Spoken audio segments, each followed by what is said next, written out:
هلا يا رمانة، هلا يا رمانة، والخريطة الملونة زحفانة، ميني راضيها والزمالك تراضيها.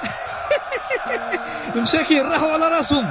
إذا شفتوا الربح الجزائريات جابوا الخلا والظلمة، دعوة وحدها كانت فعالة في المباراة. أتايو الدحميس قلعوا لها الراس تاع والديه بأولى الأهداف.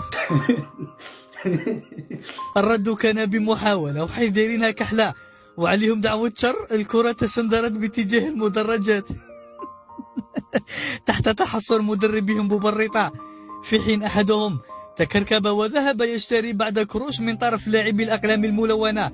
محاولة أخرى لكن الكرة حارنت ورفضت الدخول تحت أنظار أبو فلا الذي ترنك لها من اليوتيوب فقالبها تحكيم. الاقتصاد المغربي الذي كان في المدرجات انقسم بين اقتصاد فيه افتتفال واقتصاد دير كسوة سعد. الروح الرياضية كانت بقوة في المواجهة، لاعبين متعانقين لكن بالمقلوب. أحد الدحاميس منسردا لأخذ ضربة جزاء، بوبريطة يخرمط في أبو فلا لكن هيهات قال له روح ترنك. في نهاية المباراة هامالك الجزائري ربح اللقب، نهضة ترناك ربح العيب اللي يتكل على الأقلام الملونة واللباد.